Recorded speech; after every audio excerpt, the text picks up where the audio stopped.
President Biden just unleashed a bombshell, shouting from the rooftops that EVs are the future. It's a bold move, especially with the looming crash in the EV market.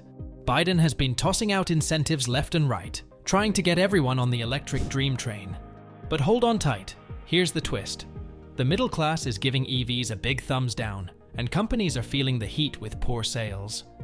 Ford's bleeding $36,000 on each vehicle sold, GM's sinking with losses on all their cars, and even Tesla, the big shot, is slashing prices. EV production is hitting the brakes, and the big question is, why the sudden shift?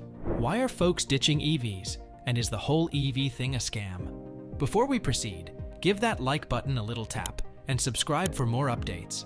If you thought EV sales were cruising, wait till you hear about Biden's desperate attempts to keep the EV bubble from bursting into flames.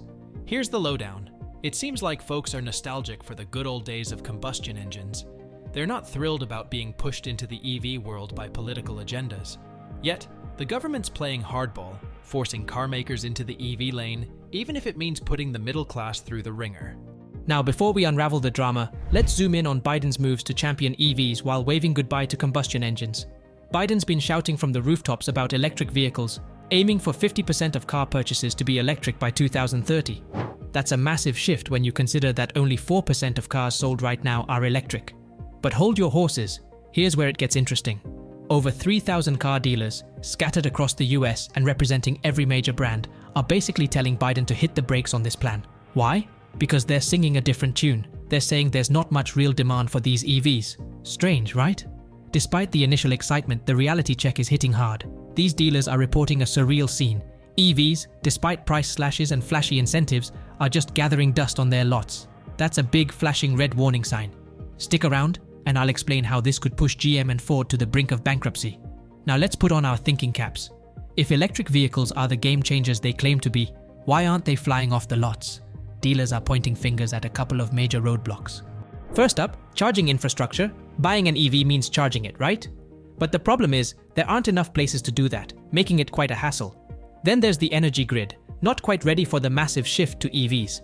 People are scratching their heads, wondering why the average Joe should pay $60 or $70,000 for a car that only goes 250 miles on a charge. And oh, the battery issue? It's a saga involving minerals, and many of them come from China. Speaking of China, did you know they're the kings of the global EV market, producing a whopping 75% of all lithium-ion batteries, the heart of EVs? They control key battery components and process critical minerals like lithium, cobalt, and graphite.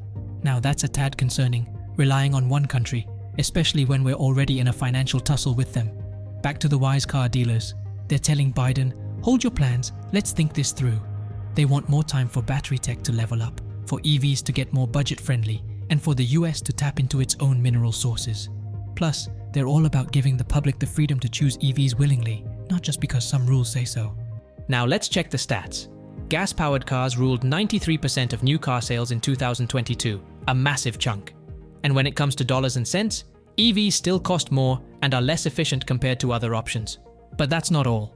Even the big players like Ford and GM are having second thoughts about their EV game. Ford scaled back plans for a new battery factory in Michigan, slashing lithium iron phosphate battery output by over 40%. GM? They adjusted their target to produce 400,000 EVs due to the slowdown in EV sales growth. It's like a sudden brake slam in the EV race. Both Ford and GM are halting production of cars like the F-150 Lightning EV and Chevy Silverado EV. The race toward an electric future hit a speed bump, and dealers are waving red flags, cautioning that pushing EVs too hard, too fast without proper infrastructure and market readiness could lead to a major backfire. It's all about finding that balance. Sure, EVs could be part of the future, but a more realistic approach is needed, one that considers consumer demand, technological readiness, and economic implications.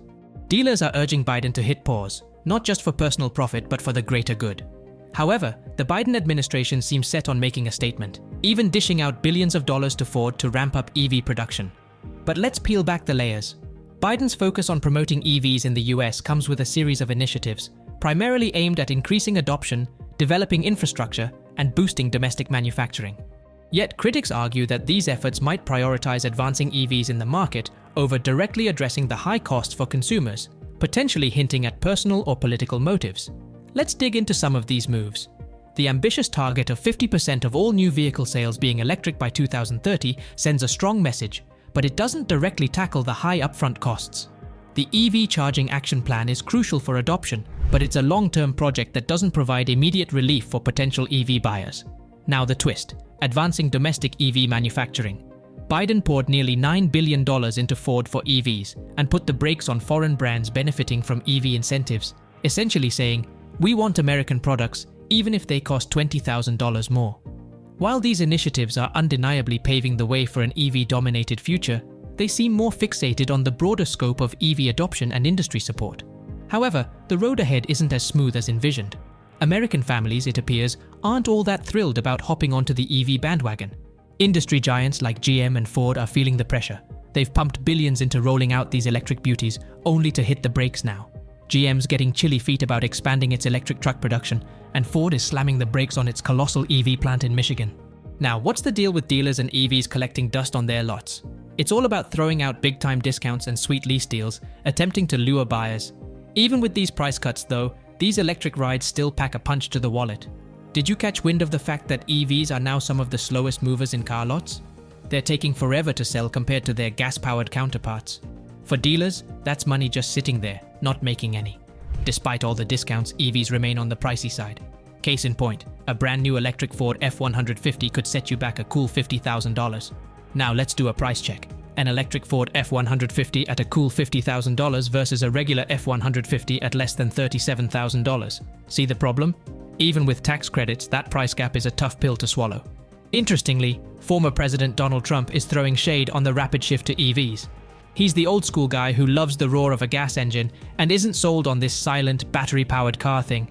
Trump sees EVs as too expensive, not practical enough, and a threat to the traditional auto industry. Essentially, he's saying, why bet everything on an expensive, unproven basket? Trump's big on economic nationalism, worrying that EV mandates could spell trouble for the US auto industry. He's concerned about jobs, the industry's future, and America's standing in the car world. Trump has a point about EVs being pricey.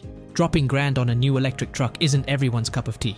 Plus, he's tapping into concerns about range. Can you really take this thing on a long road trip without a charging headache? Now Biden's on the flip side, pushing EVs full speed ahead. Ambitious targets for EV sales and hefty investments in charging infrastructure are on his agenda. But this is ringing alarm bells among union workers. What about our jobs? Are we getting left behind in this electric rush? This major push to EVs could seriously shake up the market. If car makers keep sidelining consumers to listen to political leaders, we might be looking at legacy car makers closing shop. What's your take on the EV debate? Are EVs the only future, or should hybrids get another shot? Drop your thoughts in the comments below, and while you're at it, smash that like button and give this video a thumbs up.